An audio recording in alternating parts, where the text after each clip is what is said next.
YCP ప్రభుత్వం ఇది అమ్మేస్తానంటే మేము వచ్చి కూర్చొని కొట్లాడాలి. అదే దాన్నే నివేదిక రూపంలో నేను మన హోంమంత్రి గారికి తెలియజేశాను.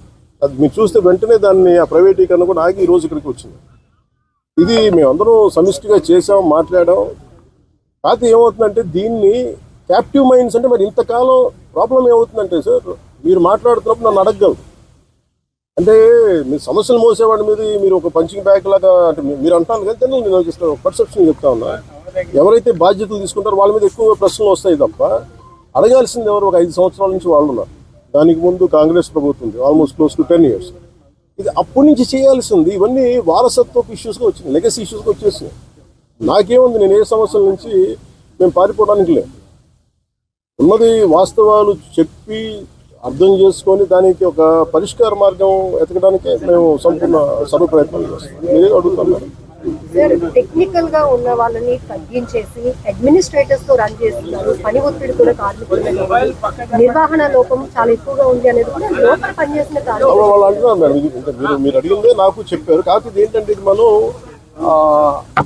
నేను దీనికి సంబంధించి అనుభవం ఉన్న వ్యక్తిని కాదు. కాకపోతే నేనేం చేయగలను, ఇప్పుడు మీరు అన్నది ఎంతవరకు అనేది నేను పబ్లిక్ తీసుకెళ్ళగలను. లేదంటే రేపు పొద్దున్న విచారణ ఈ కమిటీ ఏదైతే వస్తుందో వాళ్ళకి మేము చెప్పగలం. నేను అందుకే అంటాను, వన్స్ వీళ్ళందరూ ఆ కమిటీ తీసుకున్న తర్వాత నేను ఒకసారి కార్మికులతో ఇంటరాక్ట్ అయ్యాను అనుకోండి, ఏమైపోతుంది ఇప్పుడు మాట్లాడాలంటే అందరూ ఒకేసారి మీద పడిపోతే కాదు. చాలా ప్రశాంతంగా కూర్చొని చాలా నిబద్ధత చేయాల్సిన మీరు. సో అది నిజంగా మీరు చెప్పింది కూడా పరిగణలో తీసుకొని వాటితో మాట్లాడారు. చాలా వరకు దేశంలో చాలా స్టీల్ ప్లాంట్లు ఉన్నాయి. ఎక్కడా లేనంతగా ఇక్కడ ఈ ప్రాంతంలో స్టీల్ ప్లాంట్లో ప్రమాదాలు జరుగుతున్నాయని కార్మికులు కూడా ఆందోళన. నేను ఎలా చూడాలి సార్ మీరు? నేను స్టీల్ ప్లాంట్ కార్మికులు మీరు సంఘాలు ఉన్నాయి కదండి, సంఘాలు ఉన్నప్పుడు మీరు కూర్చోబెట్టి వీళ్ళు ఒక్కొక్క ప్రభుత్వం వచ్చినప్పుడు ఒకవేళ బిహేవ్ చేస్తాయి సంఘాలు.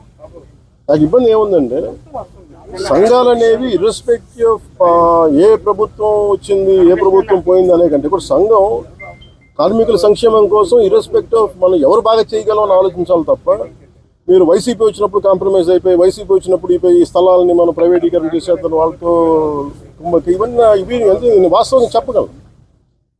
ఆ రోజు నేను కూర్చున్నప్పుడు ఎందుకు ఇంత బలంగా మాట్లాడగలంటే ఆ రోజు నేనే నోరు తెరిచి అడిగితే ఒక్కరు చేయొచ్చు. సో అందుకని మొదటి రక్షణ కవచం ఎవరు?